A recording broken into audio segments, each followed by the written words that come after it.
माननीय उपसभापति जी, मैं बहुत अनुग्रहित हूं कि इस ऐतिहासिक महत्व के विषय पर आपने मुझे बोलने का अवसर दिया है।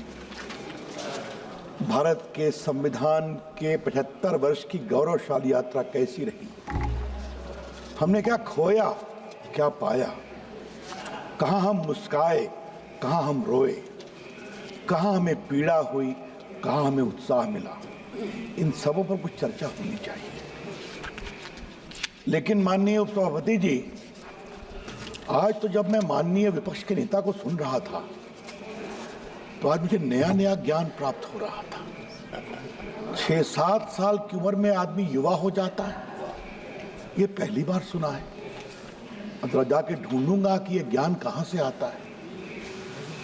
तपस्या से गर्मी आती है, ये दूसरा ज्ञान प्राप्त किया। भाई कौन पढ़ा रहा है? ये तो मैंने कई बार इस हाउस में कहा वो होमवर्क नहीं करते, लेकिन तपस्या ऐसे पवित्र शब्द को क्यों बदनाम कर रहे हैं कि उससे गर्मी आती है। माननीय विपक्ष के नेता को बड़ी विनम्रता से कहना चाहूंगा, तपस्या है जिससे महान ऋषियों ने समर्पण किया शाश्वत रूप से, जो कि अनंत के साथ मिले। यह होती है तपस्या। और तपस्या अगर जानना हो तो एक बार गांधी जी को पढ़े। मुझे मालूम है सावरकर के प्रति उनको बहुत परेशानी होती है। एक बार इस सदन में मैंने आग्रह करूंगा, एक बार इनको अंडमान निकोबार की सेलुलर जेल में ले जाया जाए, जहां 11 साल सावरकर बंद थे। मैं 3 बार गया हूं उसमें, और जब भी गया हूं तो रोया हूं। उनको लिखने के लिए कलम तक नहीं मिलती थी और नीचे कच्ची फांसी दी जाती थी ताकि दर्द हो और सावरकर डरे। ठीक है, आप अपने राजनीति के लिए जो कुछ भी बोलिए, लेकिन जिस व्यक्ति ने देश के लिए इतना त्याग किया, उनके भाई की मृत्यु अंडमान में हो गई, उसके बारे में ऐसे शब्द का प्रयोग न करें। ये मैं बहुत विनम्रता से कहूंगा। और फिर कहूंगा, ट्यूटर बदलना बहुत जरूरी है। ये ट्यूशन कहां से आ रहा है, ये बताना बहुत जरूरी है। अध्यक्ष जी, उपसभापति जी, संविधान को बनाने वाले महान लोग थे।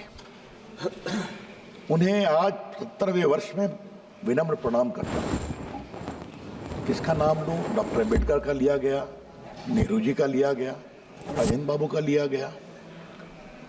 2 नाम उधर से कभी चर्चा क्यों नहीं होते हैं?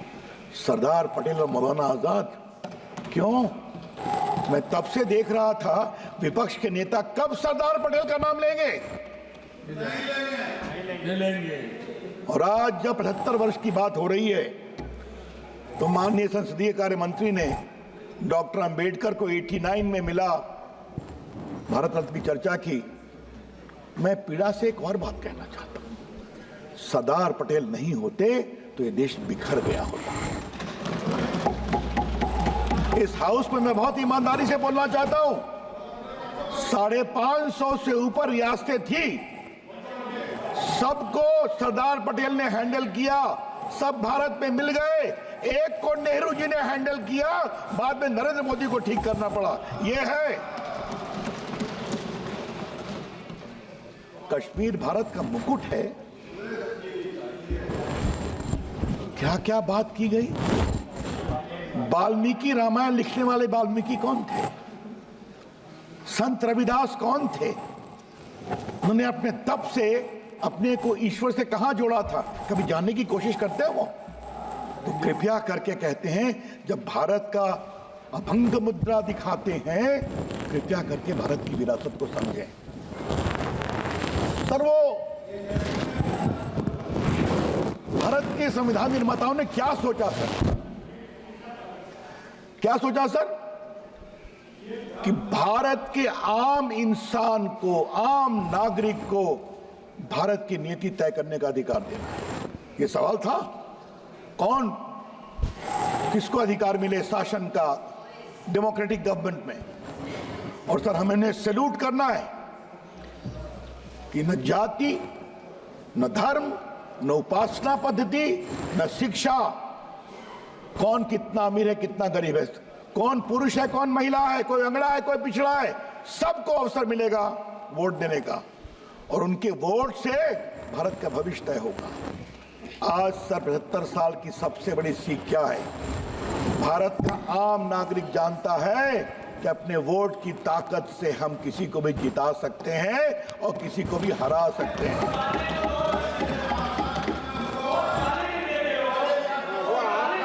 आप बैठिएगा प्लीज, आप बैठिएगा और प्लीज सर, आप बैठिएगा।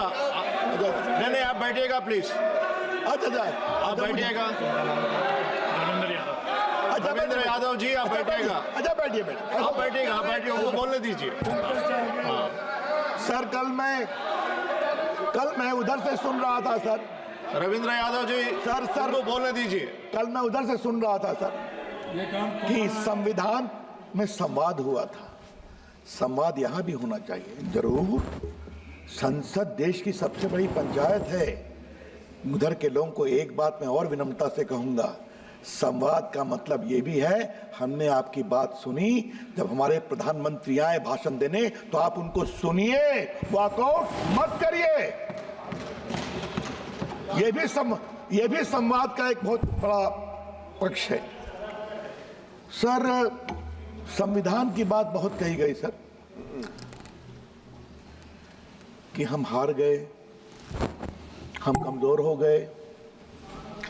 मैं विनम्रता से एक बात पूछना चाहता हूं सर कि अभी जो महाराष्ट्र में हमारी ऐतिहासिक जीत हुई है, 71 के बाद आज तक इतना मेजॉरिटी किसी को नहीं आया था, ये समझना चाहिए। और हरियाणा में जो हम लोग जीते हैं सर तीसरी बार, 14 के बाद भी अधिक बहुमत से जीते हैं। सर इसका मतलब क्या है? मतलब यह है सर कि जनता ने सोचा जो अच्छा काम करेगा उसको एक बार नहीं, दूसरी बार नहीं, तीसरी बार भी प्रधानमंत्री बनाएंगे।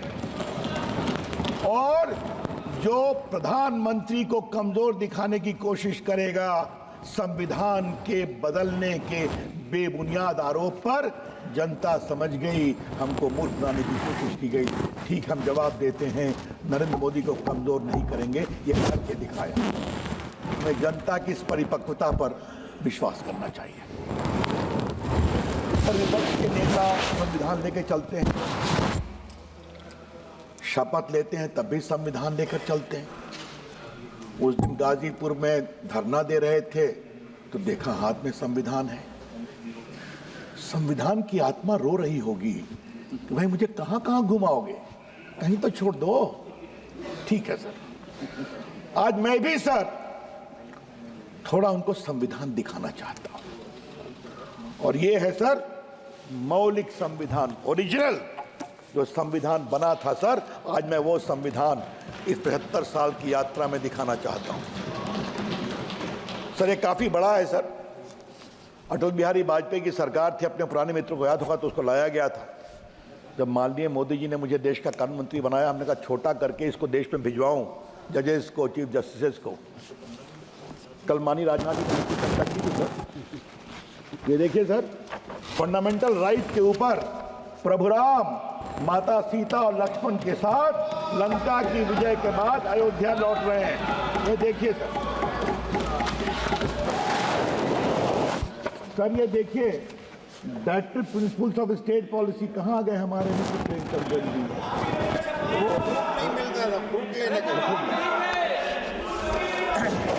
सर ये देखिए सर, भगवान कृष्ण अर्जुन को महाभारत में गीता का ज्ञान दे रहे हैं।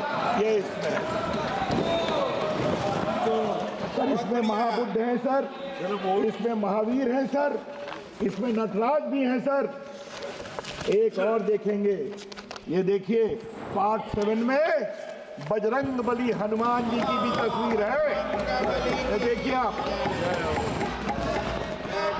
सर, इसमें सर ये देखिए प्रभु नटराज की तस्वीर है।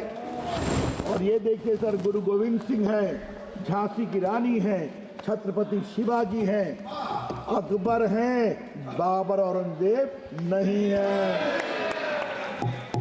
तो इस संविधान बनाने वाले जानते थे कि इस देश की विरासत प्रभु राम है, प्रभु कृष्ण है, बाबर औरंगजेब नहीं है, छत्रपति शिवाजी। और सर आप देखें सर, ये जो मैं दिखा रहा हूं, ये देखिए सबके दस्तखत हैं सर। पहला दस्तखत राजेंद्र प्रसाद, फिर जवाहरलाल नेहरू, फिर सरदार पटेल, मौलाना आजाद, आपके डॉक्टर अंबेडकर, सबों के हस्ताक्षर। सर मैं एक सवाल पूछने की इच्छा होती है, अगर भारत का संविधान आज बनता सर, एक मिनट के लिए मान लीजिए, और इसी संविधान में ये चित्रों को लाने की कोशिश की होती तो कितना हंगामा करते हो, कितना वो अपनी विरासत को कितना समझे सर। यही तो मैं कह रहा हूं सर, हम कहां से शुरू किए थे और कहां चले गए। अपनी विरासत, भारत की विरासत होगी प्रभु राम की, प्रभु कृष्ण की, रामकृष्ण परमहंस की, विवेकानंद की, अरविंदो घोष की, लोकमान्य तिलक की, नारायण गुरु की, सुब्रमण्यम भारती की, ये महात्मा गांधी की, ये हमारी विरासत है। हमारी विरासत कभी औरंगजेब बाबर नहीं हो सकते। और ये बात मैं इसलिए कह रहा हूं सर कि अगर ये परंपरा होती ना तो प्रभु राम का मंदिर बहुत पहले बन गया होता, प्रभु कृष्ण का मंदिर बहुत पहले बन गया होता। मुझे बहुत, मैं कृतज्ञ हूं सरदार पटेल, के मुंशी और डॉक्टर राजेंद्र प्रसाद का कि सोमनाथ का मंदिर बन गया। और हमारे गुजरात के मेंबर्स बैठे हुए हैं, क्या कहा गया था, इसे आर्कियोलॉजिकल सर्वे को दे दो, उसी तरह से रखेगा। सर इस देश की आत्मा कभी अपनी विरासत से समझौता नहीं। और उस तरफ के लोगों से मुझे आज एक सवाल पूछना है, पूरे दिल्ली में किंग एडवर्ड की मूर्ति थी कि नहीं, क्वीन विक्टोरिया की मूर्ति थी या नहीं, लॉर्ड इरविन, लॉर्ड हार्डिंग की मूर्ति देश के सारे गवर्नर्स के राजभवन के सामने थी या नहीं, वो कहां चली गई। ये सबको हटा दिया गया, दिल्ली वालों को बुद्ध जयंती पार्क के कॉर्नर में डाल दिया गया। क्यों? क्योंकि वो मूर्तियां कला की मूर्तियां नहीं थी, वो गुलामी और दास्ता की मूर्तियां थी। और आपने निर्णय किया कि वो मूर्तियां नहीं रहेंगी, आपने अच्छा काम किया। यही बात प्रभु राम के जन्म स्थान, कृष्ण जन्म स्थान और काशी विश्वनाथ के मंदिर के बारे में क्यों सोच नहीं होती है सर। यही है वोट बैंक पॉलिटिक्स। आगे इस पर थोड़ा मैं बोलूंगा। ये वोट बैंक पॉलिटिक्स के चक्कर में जो फंस गए उससे बाहर नहीं निकले। और आज सर मैं एक बात कहना चाहता हूं, 75 साल में आप कहां हैं और हम कहां हैं, ये भी जरा देखिए। 75 साल में आप कहां हैं और हम कहां हैं, क्योंकि हमारे श्यामा प्रसाद मुखर्जी के विचार, दीनदयाल उपाध्याय के विचार आज लोगों ने स्वीकारा है। ये देश राष्ट्रवाद से चलेगा, देश के प्रति समर्पण से चलेगा और विकास से भी चलेगा। सर मैं आपसे एक और बात कहना चाहता हूं, कल बहुत चर्चा हुई है, जो हमारे सारे सुरक्षाकर्मी मारे गए संसद के उस समय। सर मैं भी संसद में था, वो भयावह दृश्य देखा है। सारे लोग ह्यूमन राइट्स की बात करते हैं, अफजल गुरु के ह्यूमन राइट्स की बात करते हैं। कभी इन लोगों ने जो हमारे सुरक्षा कर्मचारी मारे गए, उनके परिवार के ह्यूमन राइट्स की बात की क्या? कभी करते हैं? आतंकवादियों ने उनको मारा, उनके बच्चों, उनकी पत्नी, उनकी विधवा का कोई ह्यूमन राइट है या नहीं? 75 साल में सर ये भी एक यात्रा आई है। देश की पूरी बात ऐसी पिछल गई है। हमारी सोच बहुत साफ है, आप आतंकवादियों के ह्यूमन राइट्स की लड़ाई लड़ो, हम तो लड़ेंगे देश के सुरक्षा कर्मी की जो आतंकवाद में मारे जाते हैं। हम लड़ेंगे वो हमारे सीआरपीएफ बीएसएफ के जवान के लिए। सर देश के लिए जीते तो सब लोग हैं सर, देश के लिए मरते कौन हैं? ये सुरक्षा कर्मी होते हैं। हमें उनके पूरे मानवाधिकार की चिंता करनी पड़ेगी। सर काफी बात हो रही है सर। सेकुलरिज्म की बात करते करते ये कहां से लाया गया सेकुलरिज्म, इसका जवाब देना जरूरी है दूसरे पक्ष पर आने के पहले। हमारे जो संविधान बनाने वाले थे, क्या सरदार पटेल, क्या राजेंद्र प्रसाद, क्या जवाहरलाल नेहरू, क्या डॉक्टर अंबेडकर, क्या मौलाना आजाद और बाकी सब बड़े नेता, ये भारत की विरासत को समझते थे। वो जानते थे कि भारत की विरासत मूल रूप से पंथ निरपेक्ष है। ऋग्वेद का एक ज्ञान है ना सर, एकम सदविप्रा बहुधा वदंती, सत्य एक है, उसको पाने के मार्ग अलग अलग हैं। तुम अपने मार्ग से चलो, ये देश तुम्हारा रास्ता, हम अपने मार्ग से चलते हैं, क्योंकि तुम्हारा मार्ग और हमारा मार्ग अंत में एक ही स्थान पर मिलता है, जहां है परम सत्य, इटर्नल, इंडिविजुअल। यही तो है ना भारत का वैदिक ज्ञान, ये वो समझते थे। इसीलिए उन्होंने दक्षिण के आयातित सेकुलरिज्म को भारत के संविधान में जगह नहीं दी, क्योंकि भारत की विरासत पंथ निरपेक्ष है। भारत की विरासत विरोधी विचारों का सम्मान करने की है। अब ये कौन बताए सर? फिर एक ही बात कहूंगा, ट्यूटर बदलने की जरूरत है सर, वो बदलना बहुत जरूरी है सर। हाँ सर, आज कुछ इमरजेंसी की बात करनी है सर। मेरा परम सौभाग्य है सर कि मैं संघ का स्वयंसेवक भी रहा हूं। अखिल भारतीय विद्यार्थी परिषद में 13 साल काम किया है, और मैंने लोकनायक जयप्रकाश की अगुवाई में बिहार आंदोलन में भी भाग लिया। भ्रष्टाचार मिटाना है, नया बिहार बनाना है। और सर कमाल हुआ सर, शुरू हुए हम लोग की इतनी पिटाई हुई थी लाठियों से, दुबले पतला था बहुत उस समय सर, स्वर्गीय सुशील मोदी और हम दोनों इतनी लाठियों से पिटे थे कि आज भी याद करता हूं तो पीड़ा होती है। मीसा में बंद कर दिया गया था सर, और कैसे गिरफ्तार किया गया था? मैं घर से भभुआ जा रहा था, 10 पुलिस वाले मुझे उठा करके पटक करके जीप पे डाल दिए, मैं गश आकर बेहोश हो गया था। ये सब देखा है, क्या ये लोग बात करेंगे? क्या बात करेंगे? संघर्ष से आए, लाठी भी खाया है, गोली भी खाई है, तब यहां पहुंचे हैं।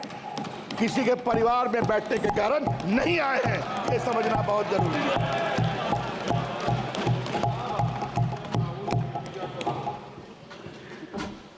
सर इंदिरा जी फंसती गई, 71 के बाद बहुत लोकप्रिय थी, जीत गई, लगा आप तो हम जीतते रहेंगे। युवा नाराज, रेलवे कर्मचारी नाराज, बाकी सभी नाराज, उनके हाथ की डोर छूटती गई, और इंदिरा गांधी जी फंसती गई, और इंदिरा गांधी तानाशाही की ओर बढ़ती गई। और मैं इसको प्रूव करना चाहता हूं सर, उनका खिलाफ इलेक्शन केस हुआ था इलाहाबाद हाई कोर्ट में, हमारे राज नारायण जी ने उस केस को किया था, उसका नाम प्रयागराज है सर, लेकिन अभी हाई कोर्ट गिरिराज बाबू इलाहाबादी है, उसको बदलना पड़ेगा, आप सही कर रहे हैं। तो सर वो इलेक्शन हार गई क्योंकि सरकारी पदाधिकारियों के दुरुपयोग का मामला था। सर 12 जून को उनका इलेक्शन सेटिसाइड हुआ, और 6 साल के लिए उनको डिबार कर दिया गया। आज मैं सदन में इसलिए बता रहा हूं कि वो नीचे जाए, देश के सामने जाए, नौजवानों के सामने जाए। सर वो सुप्रीम कोर्ट आई, 24 जून को कृष्णा अय्यर साहब सुप्रीम कोर्ट के जज थे, अब वो नहीं रहे।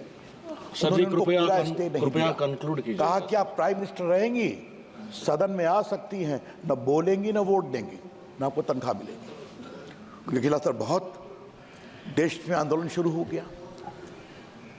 सर 25 जून को